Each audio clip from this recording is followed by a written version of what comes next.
Well, it's lovely to welcome to Community Keyboards John Paul Guard. It's great to have somebody new, fresh and original, and thanks, John Paul, for hopping on the line today to be on the programme. I appreciate it. Thank you, Ian. It's a great pleasure to be here. Yeah, I'm looking forward to having a chat with you. Now, I have seen somewhere, or it might just be a picture or a multi-photocopied example of a programme when people used to print such things as programmes and leaflets. We don't do that these days. Everything's electronic. But going back to those heady days of the Home Organist of the Year, and I think you actually got through to was it the finals of 1982, and one or two other familiar names in there, including our colleague Richard Bauer, who's now in Scotland.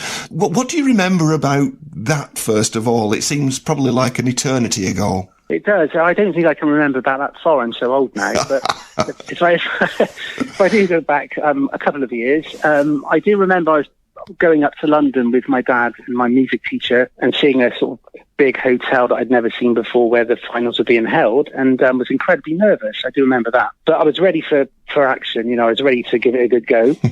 I think I was about sort of 10 years old, and I'd only been playing for sort of 7 months. Right. And I was young and whatever, and so basically I went up with my music teacher as well. So we went to this big hotel, and it was all grand, you know, and I was incredibly nervous at the time. And but I kind of gave it a good shot. We had to wait quite a long time before we played, so that was even worse. That was like going for the slaughter already at that age. But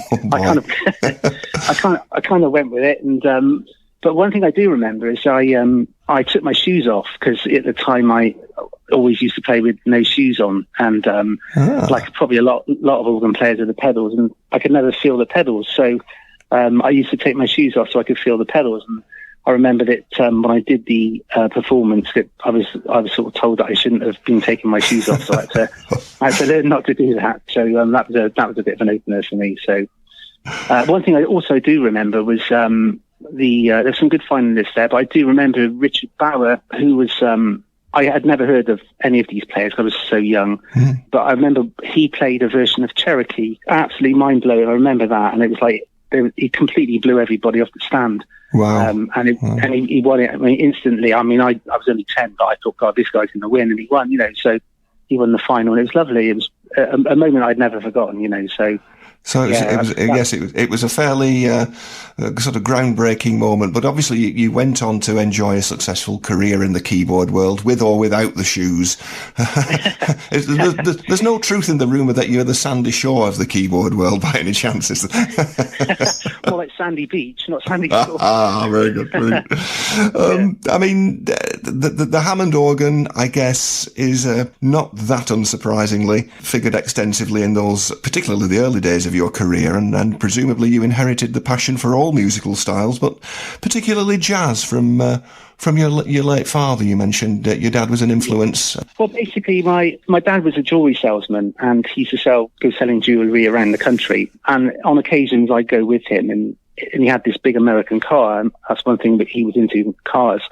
So he'd turn up in one of these big, wasn't a Cadillac, but it's that kind of thing. Oh, right. And, we go to these places. But on the journeys, those American cars were incredibly sort of luxurious. Yes. And he'd always have, like, stuff playing in the car. It would be, like, George Shearing, sort of Peggy Lee. Not so much organ stuff, but I think Oscar Peterson, Errol Garner was a really big one for him. He used to love Errol Garner. And I used to listen to all this stuff, and I was only about, sometimes it was about 9 years old, or 8 or 9 years old, and it just got into my head, the sound of it. My brother and sister always used to love pop music, and for some reason the sound at that time of pop music, things like Blondie and whoever it was at the time, it just didn't kind of get into my ears. I couldn't listen to it for some reason at the time. I can now, yes, but my ears weren't tuned to it. But they suddenly got tuned to the jazzier style, and that's how it sort of all came about, really. So how did the organ suddenly appear then? The sort of that very distinctive style. The great story here is my dad used to buy organs quite regularly. He couldn't really afford them, but every time a new model come out, he'd go to the local music shop, and they know that he was someone that loved organs, and he'd always manage to come home with a new model. Really? Yeah. An influential character. Yeah, and he'd only had the previous organ probably about 6 months, and then that salesman would sell it to him and he'd bring a new one home, and my mum, I think, used to go crazy because some of them, I think he had an X66 with the two, I think he had two huge tone cabinets. I remember it took most of the lounge up. I couldn't get into the lounge. But yeah, the basic story of it is he played a bit, but he was a sort of enthusiast kind of player, but he loved music. But my mum at the time used to look in the shop windows for, like at the time we used to buy various furniture out the shop windows, like the post office window or whatever. And there was an advert in there for an organ teacher. So she thought, I'll get the organ teacher over to teach my husband to play. So this guy came over called Alan Woodley, who was a really well-known jazz organ player at the time in Bristol, the Bristol area, and he'd done a load of the sort of Mecca clubs. And anyway, he came over to the house, and my dad was probably not teachable because he had so many bad habits of playing.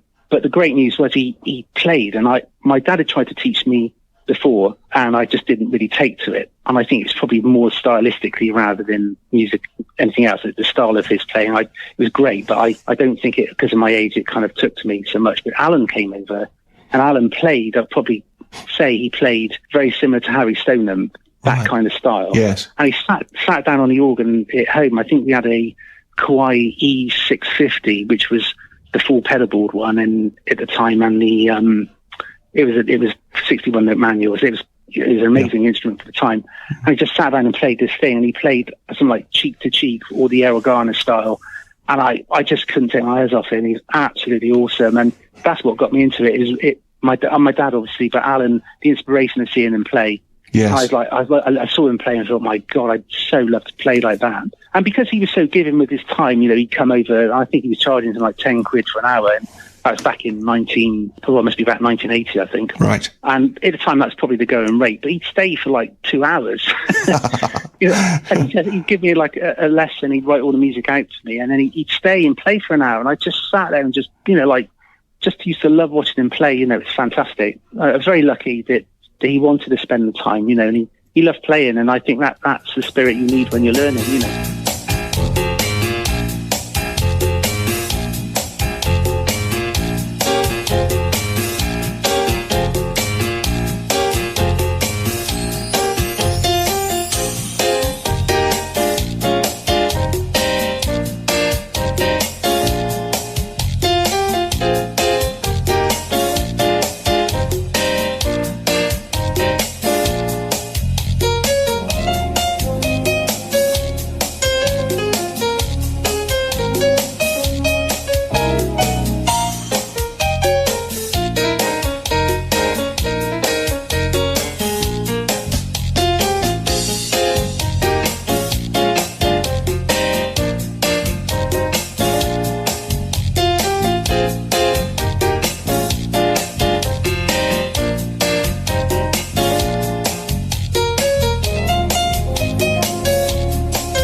South Beach, performed by my guest John Paul Guard, who I'll rejoin after this break. This hour is sponsored by the Organ and Keyboard Cavalcade magazine, packed with music, features and information for all enthusiasts to enjoy, and the home of Keyboard Cavalcade Hobby Holidays.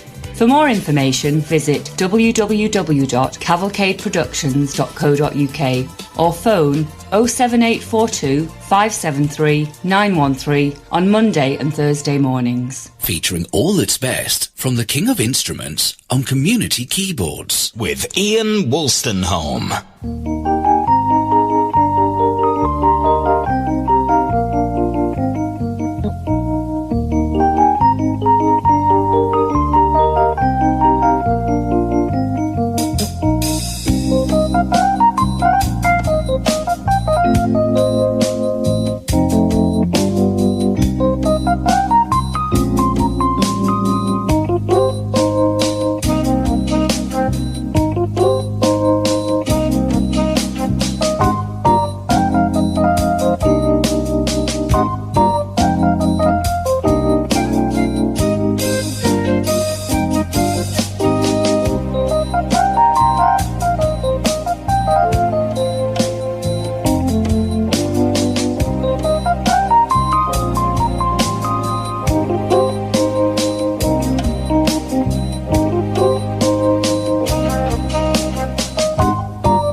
Yeah, it's a lovely story, Jean-Paul. I mean, I'm guessing that with all this sort of through traffic and switching and exchanging of models in the home, and your mum sort of kicking and screaming and thinking, get these things out of the house. Did that give you the sort of the push that you wanted to then go into being involved more in that sort of environment in the sense of retail? Because I know you did do that, and you went. Yeah. It was the busy time of the heyday of the electronic organ, I guess. It was a peak time then, because the organs were changing from more sort of transistory, Hammondy kind of thing to digital, and that period was a really interesting point because early 80s, a lot happened technology-wise in the 80s with MIDI and all that sort of stuff. Mm-hmm. But I think what happened with the retail side of it was really, my dad unfortunately died when I was 10. It was John Holmes Music at the time. Yes. He was a well-known sort of retailer. He was the guy that always used to sell the organs to my dad.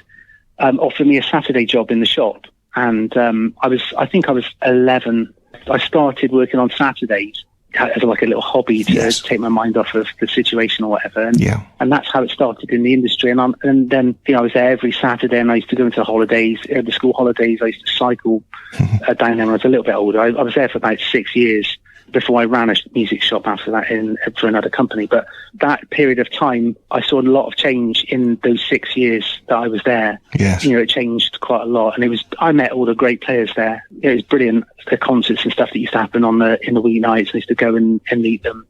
Got some great stories if you want. I was going to say the sort of inverted commas trade would give you lots of opportunities to meet some of those well-known players. I always remember Glyn Madden one time telling me the story of how he mistook the great Brian Rodwell as the delivery driver for Hammond just because he appeared in sort of like a brown overcoat and this kind of thing. You must have a raft of those kind of experiences. Are any of them broadcastable at all, John Paul? Yeah, they are. Actually, funny enough, Brian Rodwell was a complete legend as well. Alan Woodley, my teacher, was very influenced by Brian Rodwell as well. They knew each other. So I think Brian lived in Weston-super-Mare, which is not far from where I live in Bristol. So and Alan was good friends with him. But story-wise, a little story that I remember. One of my all-time heroes is Tony Pegler. I used to follow him a lot when I was in the music shop and used to go to his concerts wherever I could. But I remember the Tenix G7 was a real big influence for me. I used to love that organ. And I remember him doing various concerts. So one of them was at the shop in Bristol, and I remember that at the end of the gig, he did this big band melody. If anybody's listening and ever watched Tony, they won't forget that big band melody he used to play. It was absolutely fantastic. So the good news is one day he left all of the organ registrations from the disc drive in the organ. So at the end of the gig, I remember the disc drive was in. I got my floppy disk out and I copied all the organ sounds. I did tell him this. Oh yes, I'm sure. He does know about this. He hasn't bought me one yet, but I copied all of the organ sounds and I put them into my disc drive. And then the other great thing is John Holmes had a video of him playing, so I managed to copy note by note. Wow! I copied the whole lot, and I had all the sounds for it. So I could never play it like him, but my school, in the school leaving party, a friend of mine had a Technic C700, and we took the C700 to the school, and the school didn't really know I played. They didn't know, and I just went in and played that big band melody. And I took music, and it wasn't great at school, but the music teacher didn't really believe that I played, so I played this thing at the end of school leaving thing with all Tony's sounds, and it was like an incredible experience. But that's a good story. Oh, brilliant! You've done very well, because every time Tony and I have chatted on the programme over many years at various junctures, and he always he rang me up one day and pretended to be the tax man, or was that vice versa? I can't remember, but he's the practical joker of the organ world. It's such a shame, really, that he's decided to sort of take a step back some years ago now, but he's still very, very heavily involved in the world of music. Tony Pegler, for me, looking back at where I am now into what I knew then, was probably one of the most advanced players that I've ever known, because he was so far ahead of his time in the way he thought about arranging. His arrangements were so accurate. The G7 album, I lost my original copy of the album, and I bought a one off of eBay recently, which they go for quite a lot of money, really, considering how much albums are. So, but anyway, I bought the G7 album from eBay, and because I learned a lot of the arrangements from that, because I was really influenced by him, and I copied the bolero. I think he used to do the organ hoedown. Yes, and he did Not Like This, which was an Al Jarreau song. Which was Jeremy Lubbock, who was, if anyone has not heard of Jeremy Lubbock, please listen to Jeremy Lubbock, because he was an arranger for so many people, but he arranged for Al Jarreau, and he did the most beautiful string arranger, electric piano. And there's an album called, I can't remember what the album is, but it's a song called Not Like This with Al Jarreau. It's absolutely stunning. Yeah. But Tony did an arrangement of that on that album, G7 album, and it's absolutely stunning. I think he used the PX1 piano, flagship piano at the time, and then the G7 organ with the backing. I might be wrong there, but maybe it was just the G7, sorry, not the PX1, sorry, it's just the G7. And that's what I loved about Tony, is just his commitment to accuracy and feel for the music. He wasn't just playing music, he felt the music as well.